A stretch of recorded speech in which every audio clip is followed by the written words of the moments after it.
කොහොමද ඔයාලා හැමෝටම නිතින් ටික දවසකට පස්සේ අපි කවුරුත් වගේ කන්න කැමති කැරමල් පුඩින් රෙසිපි එකක් අරගෙන තමයි මම අද ආවේ. ඉතින් එහෙනම් අපි ඉක්මනින්ම බලමු මේ වගේ හොඳ රසට හොඳ පාටට පැණි බේරෙන විදිහට කැරමල් පුඩින් එකක් ලේසියෙන්ම ඉක්මනින්ම වරදින්නේ නැතුව හදාගන්න විදිහ. මුලින්ම අපිට ඕනි වෙනවා සීනි ග්‍රෑම් 50ක්. කෝප්ප වලින් කියනවා නම් කෝප්ප 4න් එකක් තමයි අපිට ඕනි වෙන්නේ. ඒකටම වතුර තේ හැඳි දෙකක් එකතු කරගෙන සීනි ටික අපි මුලින්ම කැරමල් කරගමු. වෙනදා වගේම ඕනි කරන අමුද්‍රව්‍ය ඔක්කොම ඩිස්ක්‍රිප්ෂන් බොක්ස් එකේ දාලා තියෙනවා ඔයාලට බලන්න පුළුවන්.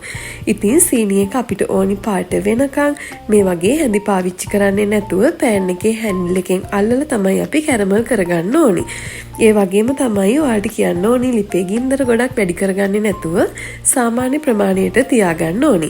මෙන්න මේ වගේ සීනි වලින් සාමාන්‍යයෙන් 4න් 3ක් වගේ දිය වුණාට පස්සේ ඔයාලට පුළුවන් දිය වුණේ නැති ඉතුරු සීනි ටිකක් දිය කරගන්න.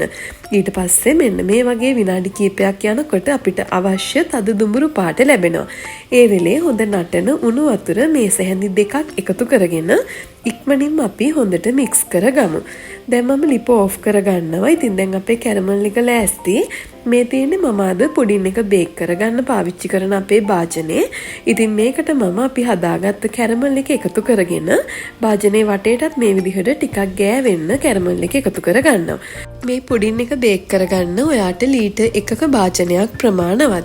දැන් මම ෆ්‍රෙෂ් මිල්ක් මිලිලීටර් 500කට සීනි ග්‍රෑම් 75ක් එකතු කරගෙන ඒකටම ඔයාට තියෙනවා නම් වැනිලා තේ හැන්දක් එකතු කරගන්න. දැන් අපි ලිපේ ගින්දර සාමාන්‍ය ප්‍රමාණයට තියාගෙන අපේ කිරි එක විනාඩි 3ක් 4ක් වගේ අන්තං රස්නේ ගතියක් එනකන් උණු කරගමු. මේක ගොඩාක් බුබුලු දානකම් උණු කරන්න ඕනේ නැහැ. ඉතින් මේ ඔයාලට පේනවා වගේ සාමාන්‍යයෙන් අපේ ඇඟිල්ල දාන්න පුළුවන් ගානට රත් වෙනකන් මේක උණු කරගත්තම ඇති.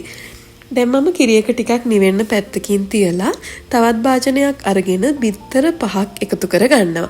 ඒකටම මම වැනිලා තේ හැන්දක් ආයෙත් එකතු කරගත්තා. ඉතින් වැනිලා අනිවාර්ය නැහැ. ඔයාට තියෙනවා නම් විතරක් එකතු කරගන්න. දැන් අපි මේක මෙන්න මේ වගේ හොඳට පෙනේනකන් විස් කරගමු. විනාඩි 5ක් වගේ හොඳට විස් කරගන්න. දැන් අපි හදාගත්ත කිරි එකත් හොඳට නිවිලා තියෙන්නේ. මේ වෙලේ මම කිරි එකත් බිත්තර එකටම එකතු කරගෙන තවත් විනාඩි 2ක් වගේ හොඳට විස් කරගන්නවා. ඉතින් ඕනි කරන අමුද්‍රව්‍ය ඔක්කොම ඩිස්ක්‍රිප්ෂන් බොක්ස් එකේ දාලා තියෙන්නේ ඔයාට බලන්න පුළුවන්. දැන් අපි මේ වගේ පෙනේරයක් පාවිච්චි කරලා අපි හදාගත්ත කැරමල් මිශ්‍රණය තියෙන භාජනයට අපේ කිරි එක එකතු කරගමු. ඉතින් ඔයාට මේ පුඩින් එක බේක් කරලා හදන්නත් පුළුවන්. ඒ වගේම හුමාලෙන් තම්බලා හදන්නත් පුළුවන්. ඉතින් ඔයා ස්ටීම් කරනවා නම් විනාඩි 45ක් වගේ ස්ටීම් කරගන්න ඕනි.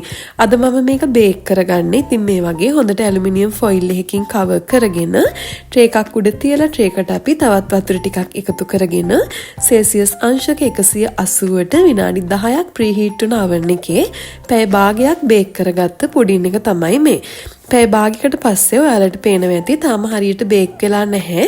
ඉතින් මම මේ වෙලේ ෆොයිල් පේපර් එක අයින් කරලා තවත් විනාඩි 15ක් බේක් කරගන්නවා. තවත් විනාඩි 15ක් බේක් කරගත්තට පස්සේ මෙන්න මේ වගේ ටූත් පික් එකක් ගහලා බැලුවට පස්සේ ටූත් පික් එක ක්ලීන් එකට එනවා නම් බේක් වෙලා ඇති. දැන් මම ආයෙමත් මේක හොඳට වහලා පැය කිහිපයක් ෆ්‍රිජ් එකේ යට කොටසේ තියලා තමයි මේ අරගෙන ඇවිත් තියෙන්නේ. ඉතින් දැන් අපේ පුඩින් එක ලෑස්ති. මෙන්න මේ වගේ වටේට පිහිටුඩක් පාවිච්චි කරලා අපි මුලින්ම ටිකක් පුඩින් එක බුරුල් කරගමු. දැන් මේ වගේ ප්ලේට් එකක් තියලා පරිස්සමට අනිත් පැත්ත හරව ගන්න. ඉතින් මේ බලන්න ඔයාලට පේනවා ඇති කොච්චර ලස්සනට කොච්චර පැණි බේරෙන විදිහට මේ පුඩින් එක ඇවිල්ලා තියනවද කියලා. ඉතින් ඔයාලට පේනවා ඇති කොච්චර ලේසියෙන් කොච්චර ඉක්මනට ඒ වගේම හරිම අඩු අමුද්‍රව්‍ය ප්‍රමාණයක් පාවිච්චි කරලා හදාගන්න පුළුවන් පුඩින් එකක් තමයි මේක. ඉතින් මේ රෙසිපි එකට කැමති නම් අනිවාර්යෙන් ලයික් කරන්න කමෙන්ට් කරන්න. මේ වගේ වීඩියෝස් දිගටම බලන්න අපේ channel එක subscribe කරලා අපිත් එක්ක එකතු වෙලා ඉන්න. ඉතින් එහෙනම් තවත් රසවත් වීඩියෝ එකකින් ඉක්මනින්ම හම්බෙමු.